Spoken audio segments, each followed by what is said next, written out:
तो ओवरऑल कितने नंबर आप देंगे? पहला।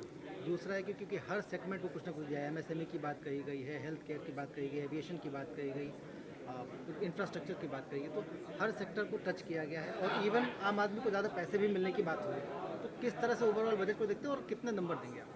देखिए, वित्त मंत्री को नंबर देना तो मेरे पे ग्रेड से ऊपर है।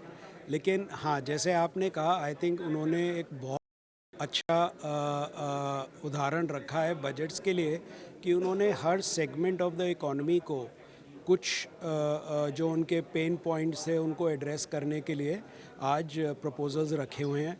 और थोड़ा फाइन प्रिंट में कल परसों में पता लगेगा।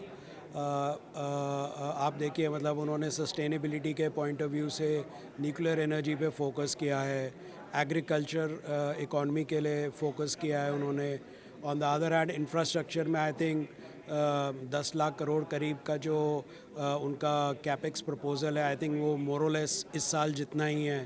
तो वो सब अगर देखा जाए तो उन्होंने सही सारे मुद्दों को एड्रेस किया है। एक उन्होंने बहुत ईज़ ऑफ डूइंग बिज़नेस की भी बात करी है।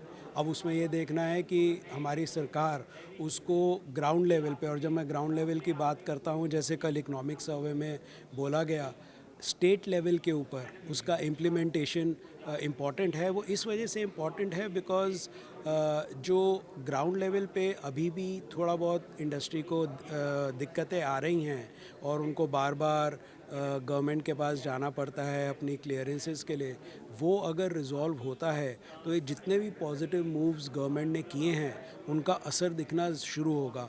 एफडीआई में भी थोड़ा बहुत शायद ये माना जाता है कि हमारे बाहर के जो निवेशक हैं उन लोगों को लगता है कि ग्राउंड लेवल पे अब थोड़ा ईज़ ऑफ डूइंग बिज़नेस दिखना चाहिए, तो और इन्वेस्ट करेंगे।